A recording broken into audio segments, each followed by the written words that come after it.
Ruth arrives at a rented flat, only to find the house in a state of disarray by the tenants. She lifted the carpet, and the smell of rot. John, the agent, told her that the tenant had moved out a day earlier. I don't know where they've gone. Faced with this situation, John suggests to fight with him to recover the responsibility and spend the money to redecorate the place. But Ruth brought the money from the bank. She didn't have any more money on her. Seeing that Ruth was in a difficult situation, John suggested they could move back to the flat for a while and then rent out the villa they're living in at a high price. To ease the pressure, Ruth talks to her husband Jack about it and told him that the agent had already contacted a tenant for them. Jack refused. He refused to let the house out, but the next day, while Ruth was interviewing for a job, suddenly received a call from the tenant who wanted to see the house now. Ruth rushed home. She thought her husband would kick the tenant out, but she didn't realize that he was having a great time talking to her. This time, the tenants were a mother and daughter, both doctors. They didn't agree before. Why the change now?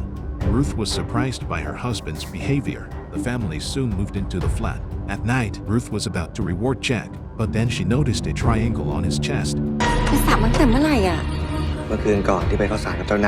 Is this really true? The next day, Ruth returned to the villa to get the rest of her things and found the same pattern on the neck of her tenant, Anna. On the neck of her tenant, Anna. While Ruth was looking at her with a strange face, she received a message from Jenny next door, telling her to come to her house. She was in a state of panic. She seemed to have encountered something terrible. It turned out that Jenny suspected that the mother and daughter were not doctors because they never go out. There was a crow's feather hanging by the window, and every time at 4 in the morning, at 4 a.m., there's the sound of chanting from next door, like some kind of ritual. It's coming from Ruth's daughter's room, and strangely enough, there were crows flying around on the roof. And what scared Jenny even more, the family dog died in the yard. When she got home, Ruth immediately checked the medical system to check the information of the mother and daughter, but the results showed that there were no two of them. She went home and told Jack about it, but her husband didn't care. It was as if he knew all about it. Seeing the same tattoo on his chest again, Ruth felt he was hiding something from her. In the evening, Ruth received another message from Jenny. It's a video of the tenants of their house doing their job. The images were very bizarre. It freaked Ruth out. He immediately sent a message to Jenny asking what was going on, but he never got a reply. He wanted to tell Coleman about it, but when she came out to check, there was no one in the living room. So Ruth was going to open the door and go out to check. Go in. Ruth was terrified. Her husband said he'd just gone out and thrown a dead mouse. But then, he found Jack with a little red book in his hand. He turned round and put it in his bag as if it were his own, and locked it. Ruth went back to her room and realized that the video had been withdrawn. He realized something was wrong. The next day, he was going to ask Jenny about it. Then Anna suddenly appeared. She said that Jenny had gone back to her hometown yesterday. This made Ruth feel that something was wrong because Jenny had been living in Bangkok. She had no family back home. She hadn't been back there for decades. Since then, strange things have been happening. No one's home, but the tablet was playing a video automatically. Ruth went over to check it out. Suddenly, Ruth was horrified. This was the last doll her daughter Laura had ever wanted. How could it suddenly appear in the house? What's going on? Laura said it was a gift from her father, but this doll is no longer available. How could her husband have it? At night, while Ruth was asleep, was suddenly awakened by this doll. Before he could come to his senses, he saw a pair of white ghostly hands drawing something on his daughter's chest.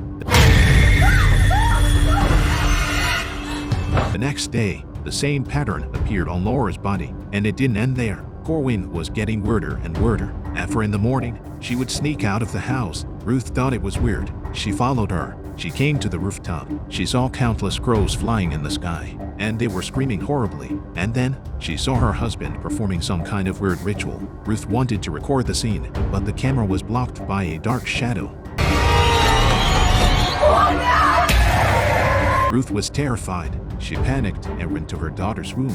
She was lying on the bed, shaking. Her husband was right behind her. The next day, he took advantage of Jack's absence. He opened his backpack and found the little red book, but when she opened it, there was nothing in it. Ruth said she didn't know, so that her husband wouldn't find out. He tried to hide it, but he found more ritual objects. Obviously, there's something very wrong with Jack. This shocked Ming, worried that something would happen to his daughter. He rushed to the school to pick up Laura, but he was still too late. She saw Anna's mother, Susan, was sitting next to her daughter. Ruth was so frightened that she ran over to her and realized that what she just seen had disappeared. And then Laura came running over. She noticed that the same pattern had appeared on her daughter's neck. In order to be safe, Ruth and her daughter moved to a hotel that day, but Laura wanted to go back to help her father. ช่วยอะไรเอง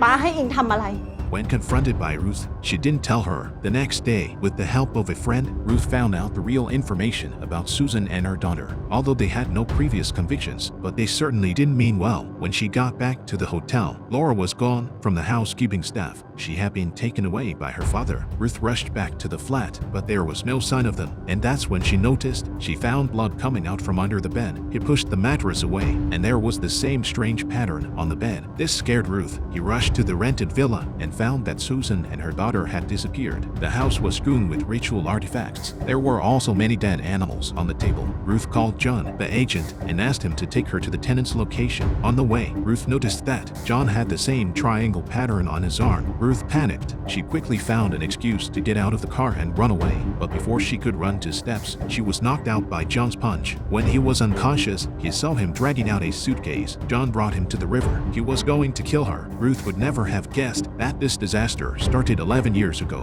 It turns out Jack had been married before. He and his ex-wife had a daughter, Sam. Since the death of his ex-wife, father and daughter lived together. They lived happily ever after. But one day, Sam was taking a bath. The water heater suddenly exploded and took her life. Looking at his daughter's body, Jack was very sad, and he became a wreck until the day Ruth arrived. Jack came out of the shadows. They fell in love, and they had a daughter, Laura. But by chance, Jack discovered Laura could actually talk to her dead family. That day, when Anna and her daughter came to rent a room, she didn't agree to it, but they told Jack that she could help her see Sam, but only if it did everything she said, and gave him a little red book. From Susan's mouth: to see Sam, I need to find a body around the same age and attach his soul to it to bring him back to life. Jack heard that. He found Laura and told her about it. Laura was very understanding. She's been able to see Sam since she was a little girl, and they had been friends for a long time, so she happily agreed. At night, when Jack performed the ceremony on the rooftop, he did see Sam. Then Susan told Jack to complete the final union. 3 more marks would need to be engraved on Laura's body. One has already been done. The second would be done by Susan. When Ruth arrived at the school that day, Laura already had the second mark engraved on her. The third was to be done by Jack, but by that time, Laura had already been taken to the hotel by Ruth. When Jack found out where she was, he snuck Laura out of the hotel. He then took Laura to Susan's to perform the last rites. Jack cut his palm and drew a final mark on Laura's forehead with blood. Then he walked out of the room and went to the ground floor. He saw a figure outside the door. He thought Sam was back. Instead, he saw Jenny, who'd been gone for a long time.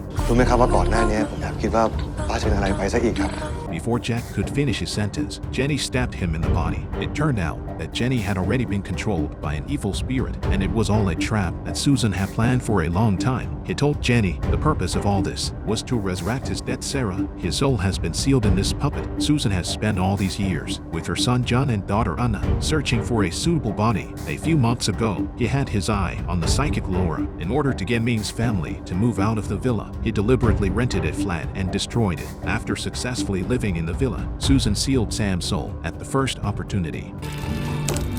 หนูอยู่ในตุ๊กตานี้ก่อนนะลูก At 4 in the morning, they began to hold a soul invocation ceremony for Sarah. That's the same time Jenny was caught by Susan while filming the video in order to prevent the matter from being exposed. Susan turned Jenny into a puppet to truly bring her daughter back to life. There's still a crucial step to take, is to convince Laura to trust her. Susan used her ability to fly out of her soul to show Laura that there's a girl living inside her body. Then the girl took Laura. She traveled back in time to a ritual 50 years ago. After seeing the souls merge, Laura believed in it and was even more determined to help her father bring Sam back to life.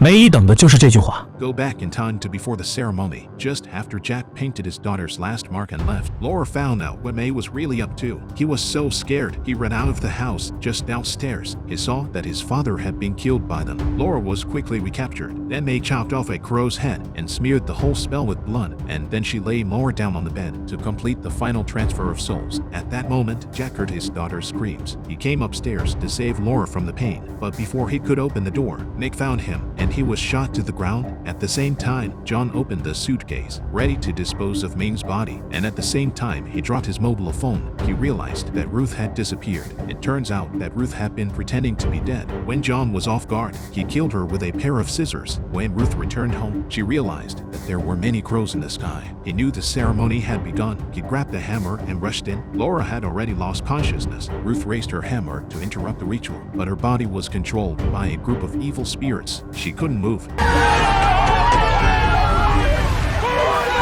Ruth got up to check on Laura's condition. She found that his soul was slowly being devoured. When she saw that something was wrong, Ruth immediately picked up a hammer and hit the puppet.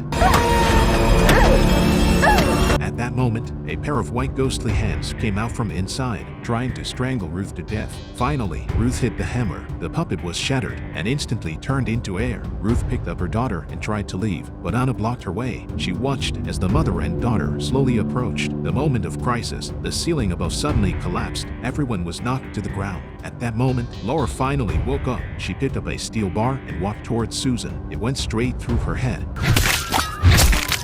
At the end of the story, Ming came to visit his daughter in the hospital, but to his surprise, he found a picture of Jack and Sam under the pillow. He rushed to ask Laura what happened. ไม่รู้ It turned out that Jack finally saw Sam before he died. He asked Sam to save Laura, so Sam knocked down the ceiling, and that's when he entered Laura's body. But where did Laura go? No one knows. Ruth had to accept the brutal truth. Susan was trying to bring her daughter back. Jack was trying to bring her back. Only Ruth was there to protect her. At the end of the day, she could only help her husband to take care of his ex-wife's daughter.